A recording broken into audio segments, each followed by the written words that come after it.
예, 시작하겠습니다. 월요 모임 시작하겠습니다.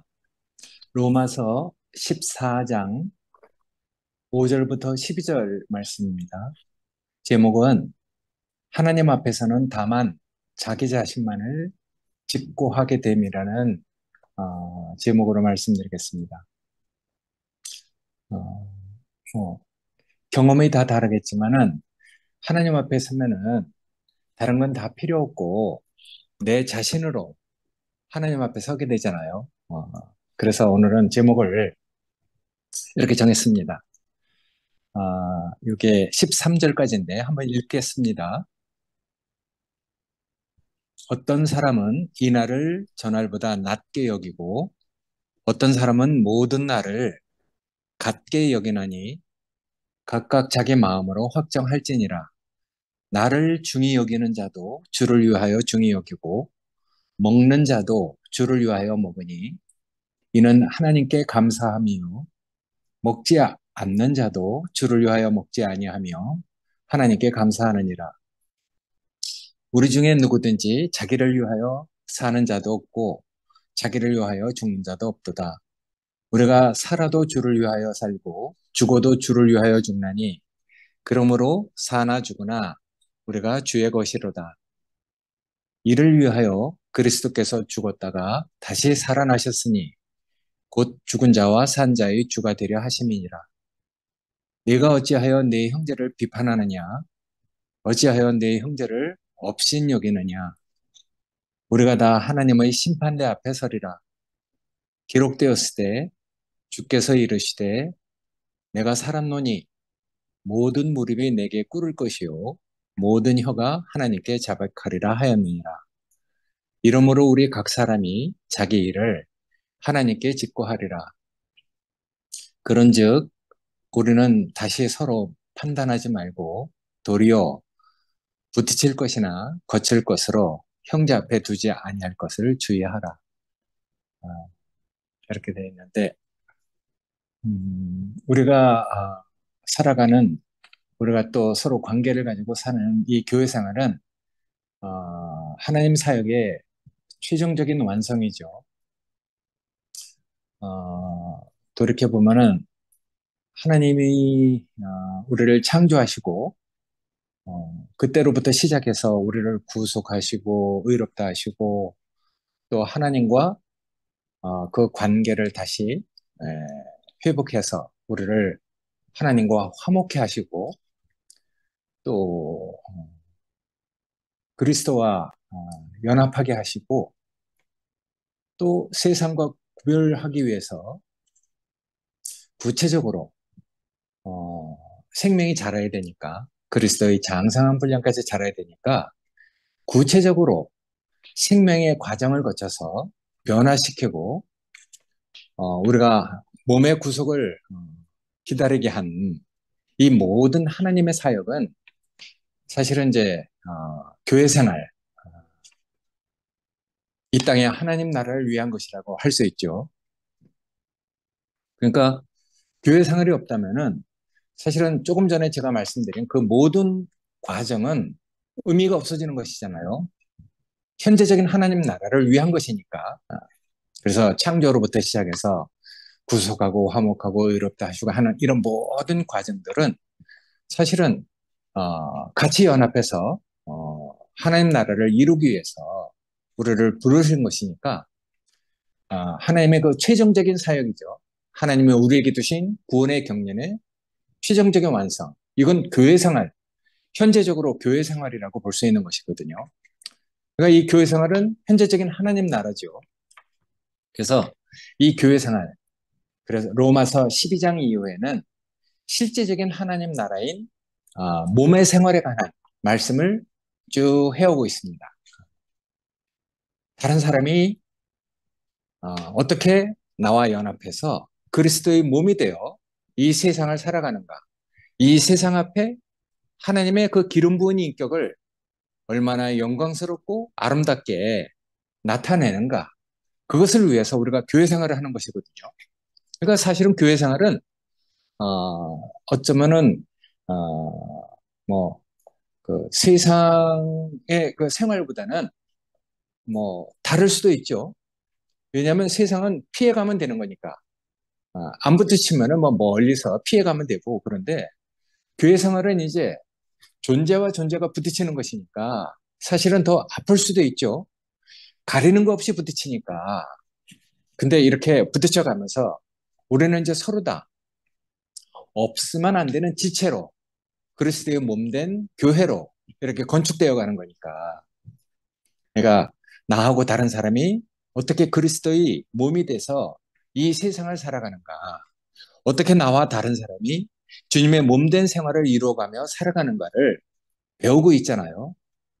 그래서 하나님 아버지에게 구체적으로 우리 몸을 들여서 다른 사람과 관계를 맺는 합당한 교회 생활의 공과를 배우고 있습니다.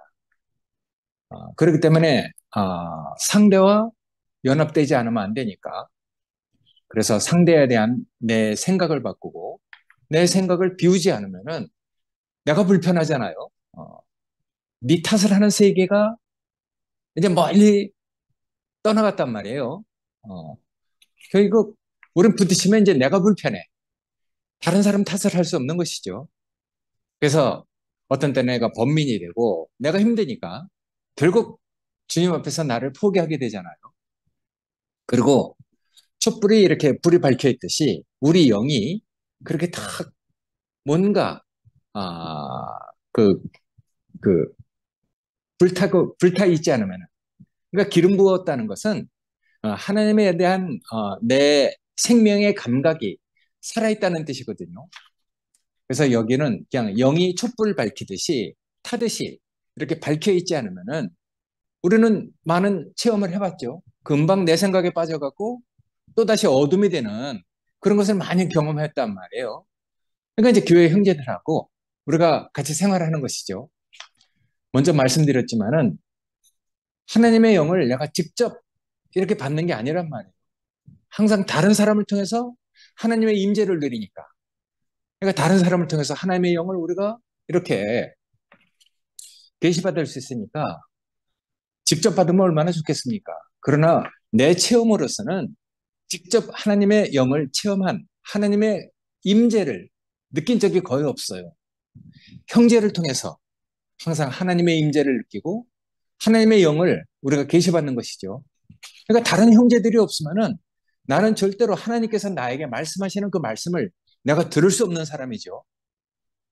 그래서 나는 이 형제들이 나에게 하나님 말씀을 부정적이든 소극적이든 긍정적이든 여러 방면에서 해주고 있는 이런 형제들이 너무 감사한 것이죠. 그래서 우리는 이런 생활을 해왔기 때문에 여러 가지 환경 안에서 살고 있잖아요. 그래서 핍박하는 자들을 위해서 우리는 우리 주님처럼 앞서간 사도들처럼 아유 참 저들이 몰라서 그렇다. 그러니 저들에게 뭐 하여튼 용서를 그 바라는 기도를 우리가 하게 되고 그리고 또 세상 살면서 훌륭한 세상 일에 대해서는 우리가 겸손을 배우고 또 옳지 않지만은 세상의 그 대리의 권위를 우리가 시인하는 이런 놀라운 하나님의 공과를 배워온단 말이에요. 세상이 뭐 꼭 옳아서 순종하는 겁니까? 옳지 않더라도 그것이 하여튼 하나님의 어떤 면에서는 대리 권위로 이렇게 느껴지는 면이 있으니까 그래서 이제 우리가 그런 세상의 권위에 대해서도 우리가 이제 하나님의 권위 아래 있는 사람이니까 세상의 권위 앞에서도 우리가 그걸 시인하는 이런 마음을 갖게 되잖아요. 그리고 또 죄 많은 곳에 은혜를 더해서 나를 구원해 주셨으니까 우리는 항상 내가 뭐 자격이 있어서 구원받은 것도 아니고 내가 무슨 조건이 있어서 구원받은 것도 아니니까 오히려 자격과 조건은 세상 사람이 더 훌륭한 사람들이 많아요.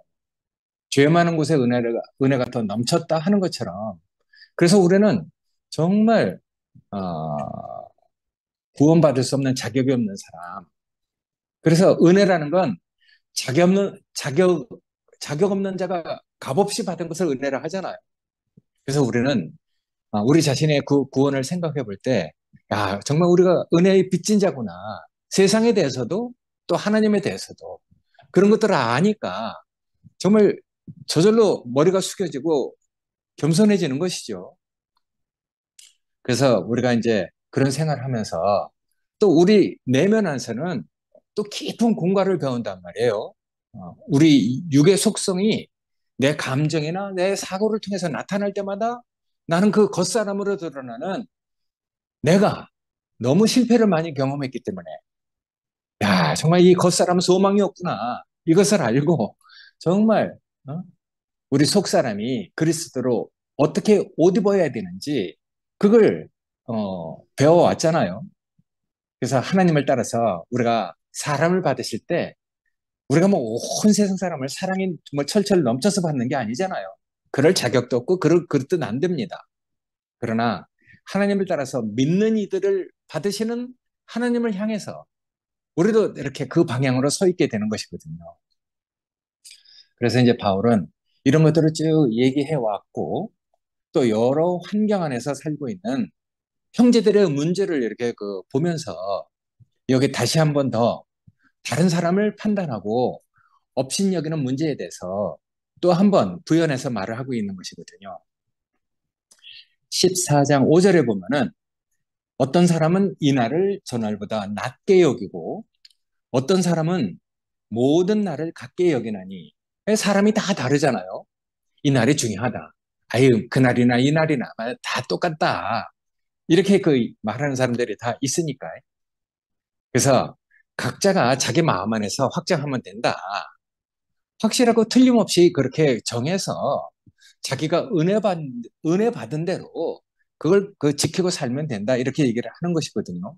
그래서 나를 중히 여기는 자도 주를 위해서 중히 여기고 먹는 자도 주를 위해서 먹으니 이는 모두가 다 하나님께 감사한 것이다.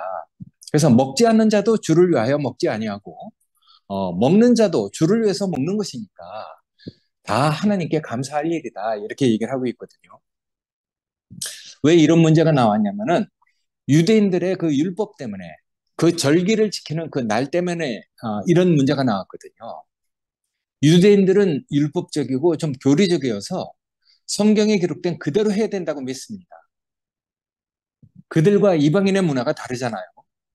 그래서 맞지 않고 다른 것을 당연히 여겨야 되는데 그리고 다를지라도 그런 사람들을 존중해야 되는데 율법적인 이 교리적인 유대인들은 꼭 자기네들처럼 자기네 율법 안으로 들어와야 된다고 생각하니까 문제가 되거든요.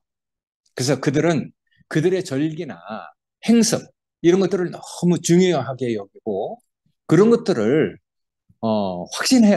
확신했기 때문에 이방인들을 받아들이지 못했던 것이거든요. 그래서 안식일이나 여러 가지 절기를 지키고 음식을 구별하고 먹는 문제 이런 것 때문에 이방인들과 충돌이 참 많았던 것이죠. 그래서 바울이 어리석도다 갈라디아 사람들아 너희가 어찌하여 율법으로 또다시 돌아가려고 하느냐 하는 말을 또 듣게 되었거든요. 그러니까 이런 어, 율법을 지키는 유대인들이 있는 곳마다 뿌리 깊은 유대교의 그 관습 때문에 여러 가지 문제들이 생겨나게 됐거든요.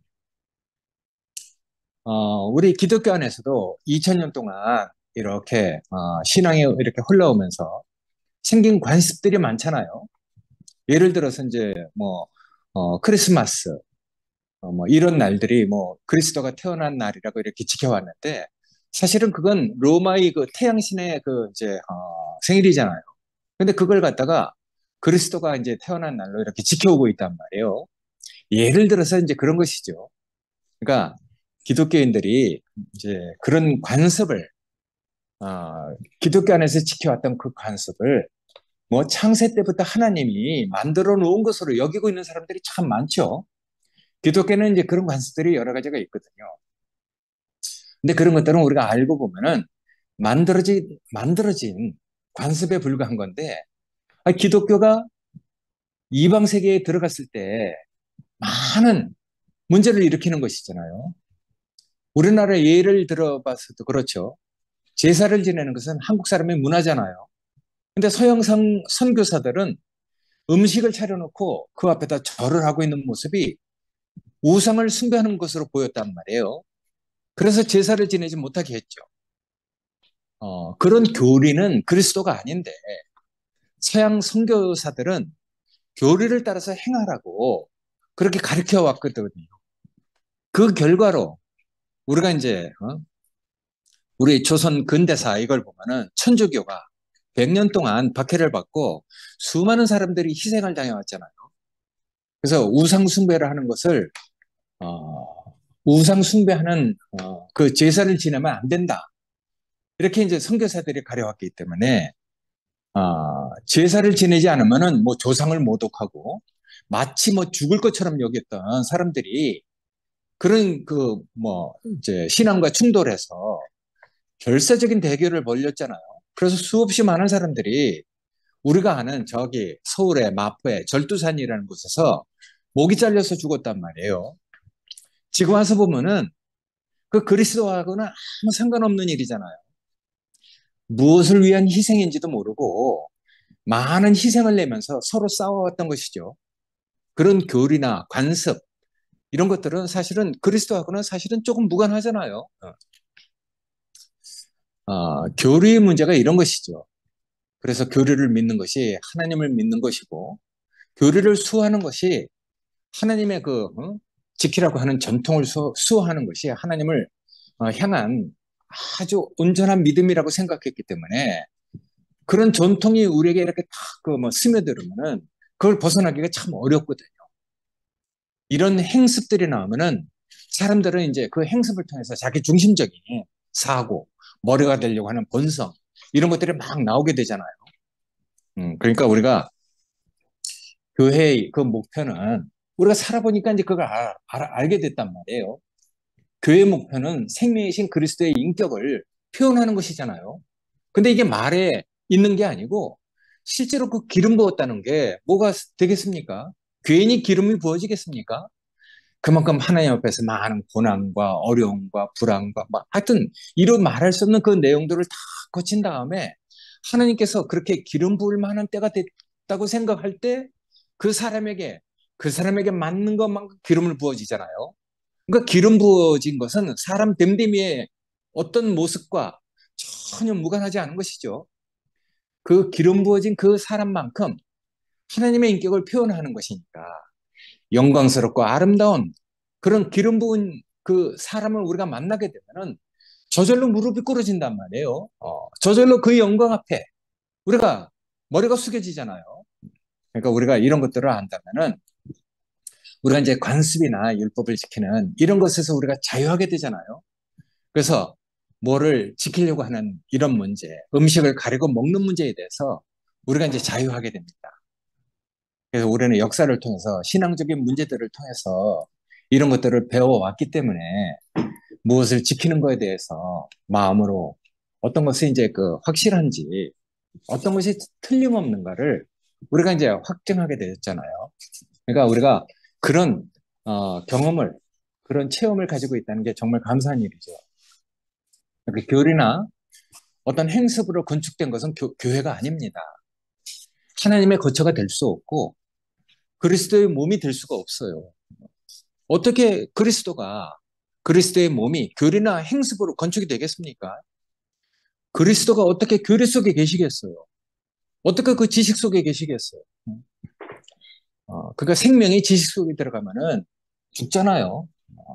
그러니까 교리나 행습으로 건축된 인간 사회 속에 어떻게 하나님의 그 기름 부음이 부어지겠어요? 그러니까 예수님이 세상에 오셨을 때 그런 것 때문에 핍박을 받으시고 고난을 받으시고 십자가로 가시는 것이잖아요. 유대교의 그 교리와 행습 이런 것 때문에 얼마나 많이 고난을 겪었습니까? 왜 안식일을 지키지 않느냐? 뭐 이런 문제 때문에. 그래서 많은 고난을 이렇게 당하고 그러잖아요. 왜 성전에서 하나님께 뭐 제사를 지내지 않느냐? 여러 가지 문제가 있었는데 그런 것들을 우리가 보면은 그런 뭐 유사한 것들이 우리가 현실적으로도 이렇게 체험할 수 있는 것들이니까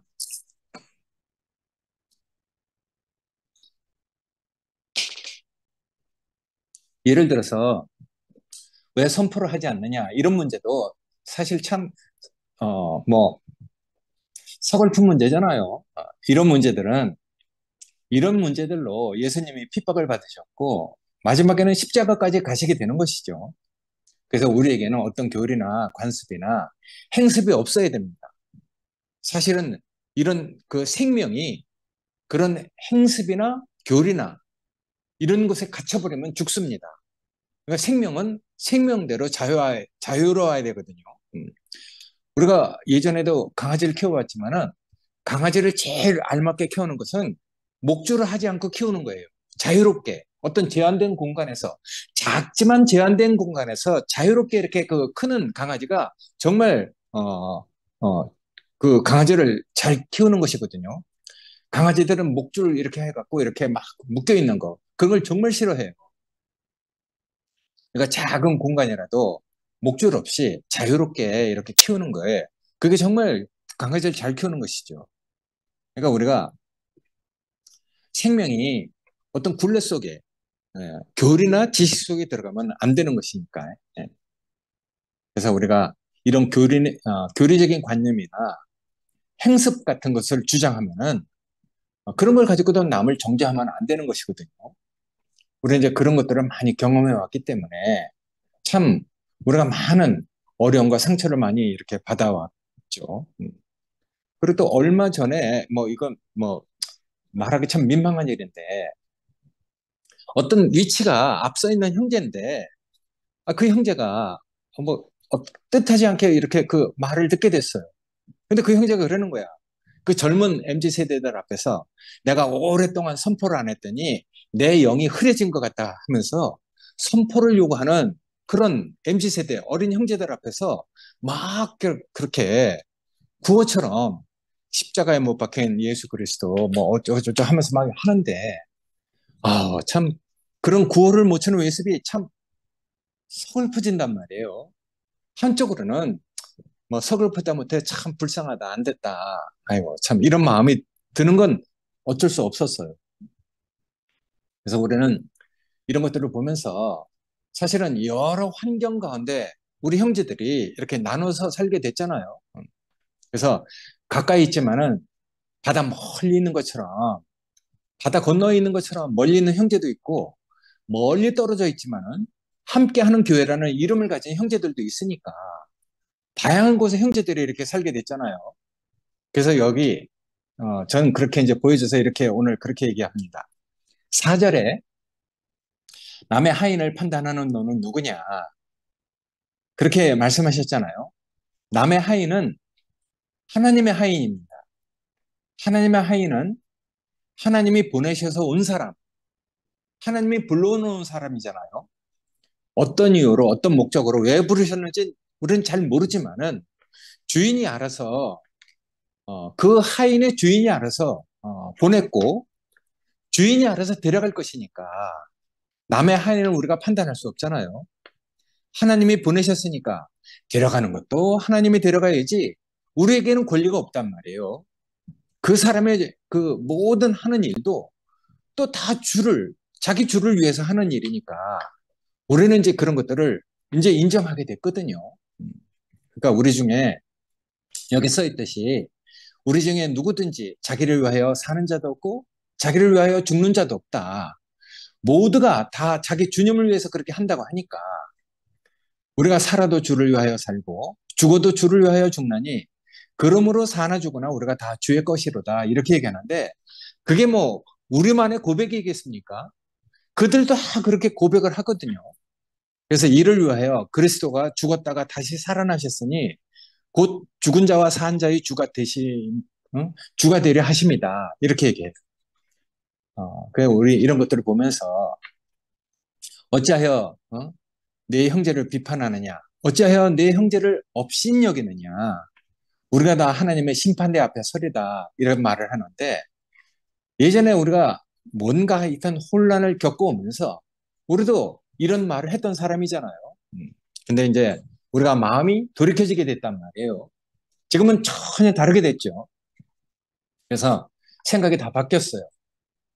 난 그 형제들의 그 바뀐 이 변화된 그런 형제들의 그 마음과 함께 이렇게 사는 것이 참 복이라고 생각됩니다. 그래서 우리가 그 바뀐 형제들을 보면은 우리가 다 같은 공감을 하고 있단 말이에요. 하나님 나를 부르신 것처럼 다른 사람도 어, 나를 부르신 것처럼 다른 사람에게도 그걸 적용해야 되는 것이거든요. 하나님이 나를 부르셨다면은 다른 사람도 그렇게 부르셨겠구나. 다른 사람에게도 그걸 적용해야 되는 것이거든요. 그래서 그 사람의 믿음 안에서 어떤 것을 행할 때 그 방법이 틀리든 맞든 그 마음은 다 하나님을 위한 것이잖아요. 그러니까 우리가 볼 때는 뭐 교리지만은 그들은 그렇게 생각하고 있지 않아요.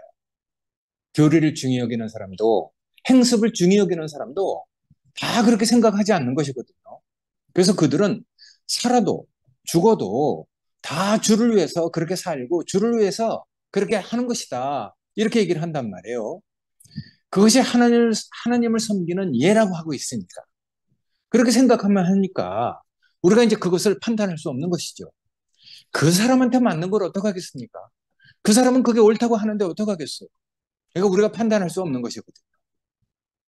그래서 다만 우리가 이제 그런 것들을 보면서 우리가 할 일은 주님이 주신 그 생명을 우리가 드러내고 그걸 살아내기만 하면 되는 것이구나 하는 것을 알게 됐거든요. 생명이신 그리스도와 그 인격을 표현하는 그런 교회를 알게 되면은 저절로 그런 것들을 보게 되니까 누가 더 정말 참된 주님의 인격을 나타내고 살려내느냐 그런 전쟁이잖아요. 그런 싸움인 것이죠.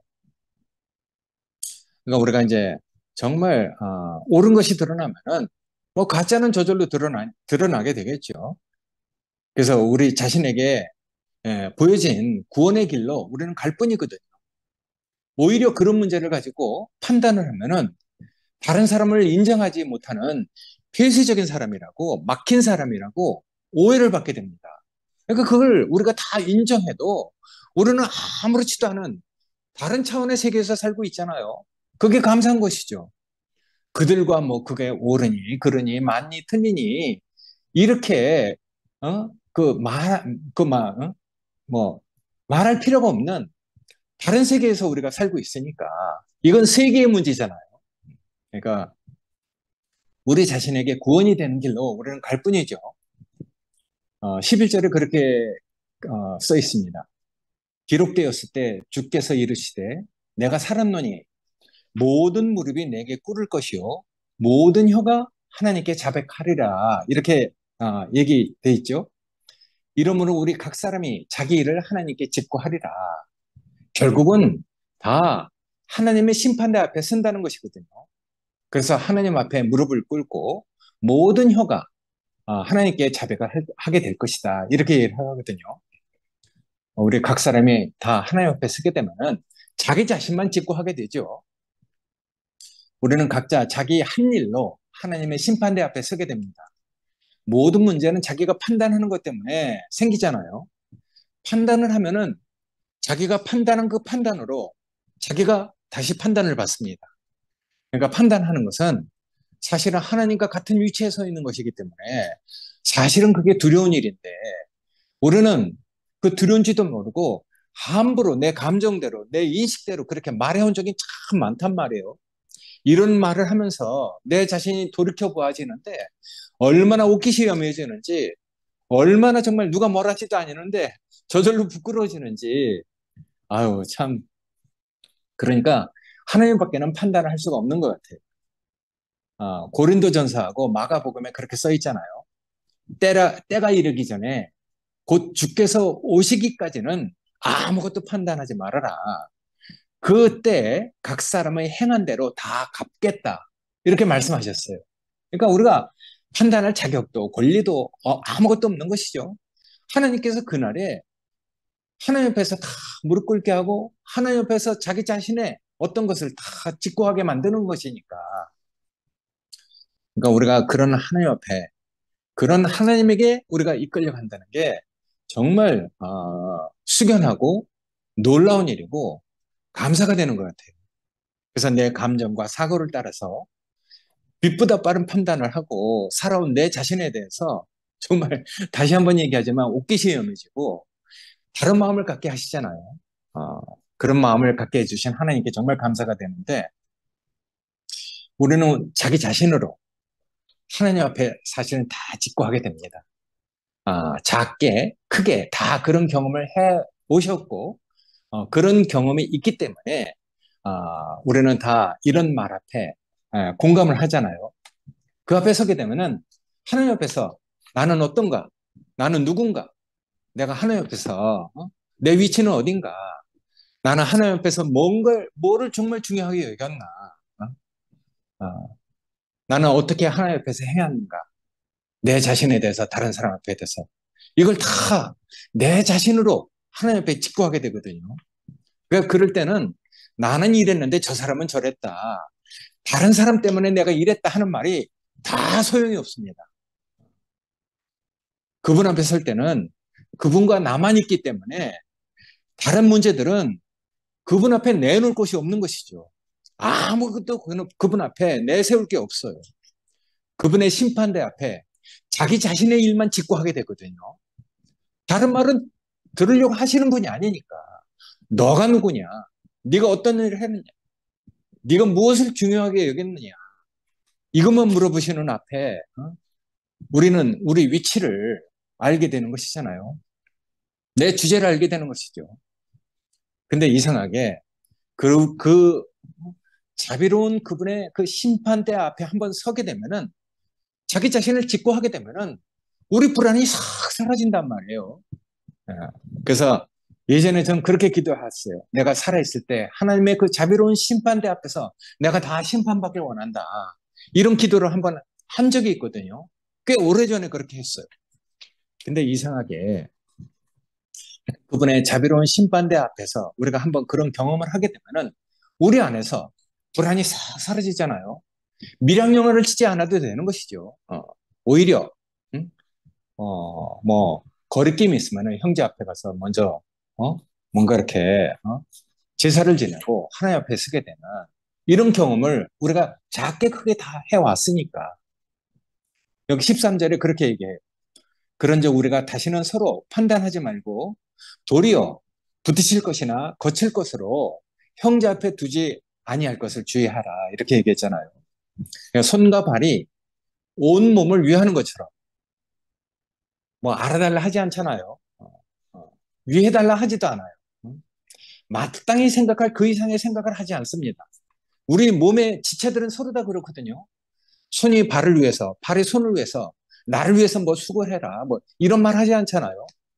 수고하는 것을 아주 당연하게 여기고, 그걸 자신의 의의나 자기 자신의 자랑으로 여기지 않는단 말이에요.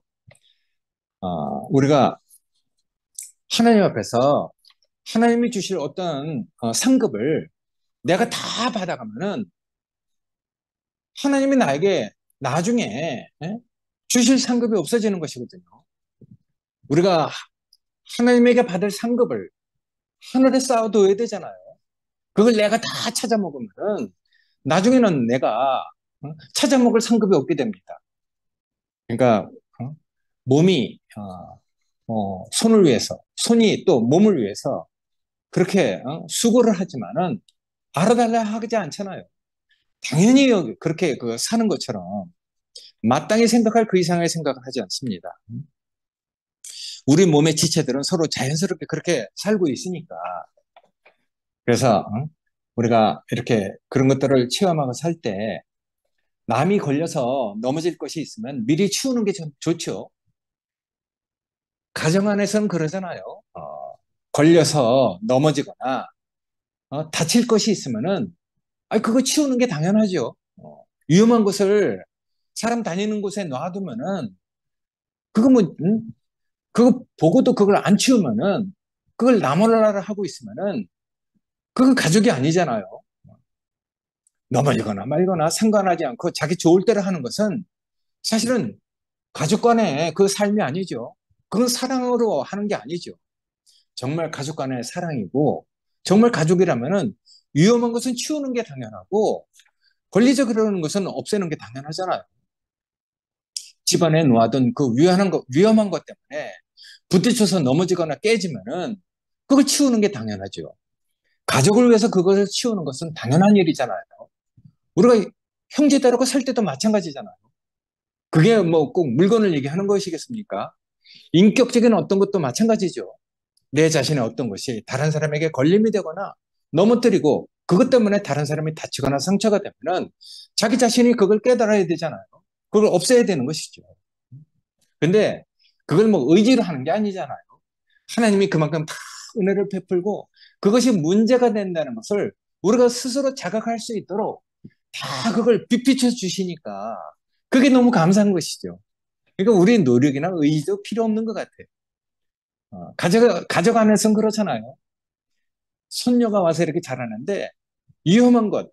얘는 이제 뭐 뭐든지 다 입으로 가져가. 그 앞에 입으로 가져가면 안 될 거 다 치워버리잖아요. 쓰레기도 다 입으로 가져가. 그러니까 그런 것들을 치우는 게 어? 부모의 마음이고 할아버지 마음이잖아요. 어렸을 때는 어렸을 때만큼 그 애가 감당할 수 있는 것만큼 그 앞에 놔두는 것이니까. 그러니까 우리가 형제들하고 살면서도 그런 것이잖아요. 인격적인 문제니까. 그러니까 그리스도께서 대신하여 죽은 형제를 위해서 내가 무엇을 가지고 망하게 하면 안 되는 것이죠. 주님이 목숨을 내놓고 얻은 형제를 갖다가 내 좋은 것 때문에 망하게 할 수 있겠습니까? 그러면 안 되는 것이죠. 그래서 요새는 정말 형제들이 너무 귀하고 너무 정말 좋습니다. 여러 환경 안에서 살아가는 형제들을 보면서 가까이 있는 형제들과 우리가 사랑의 원칙을 가지고 사는 것이 무엇인지 그것을 알게 하고 그런 공과를 배우게 하시는 하나님이 계시다는 게 너무 감사하거든요. 나중에 얘기할 거지만은 21절에 보면 그렇게 있어요. 내 형제로 거리끼게 하는 일을 아니하는 것이 아름다운 것이다. 이렇게 얘기하는데 어쨌든 하나님 앞에서 그렇게 형제들과 정말 사랑하는 마음으로 형제들을 위하는 마음으로 그런 공과를 배우게 하신 하나님의 은혜가 우리에게 여전히 흘러와서 우리가 이렇게 정말 즐거운 마음으로 형제들과 교통할 수 있는 이런 시간이 우리에게 주어졌다는 것이 너무 감사하다는 생각이 들었습니다. 고맙습니다. 아멘.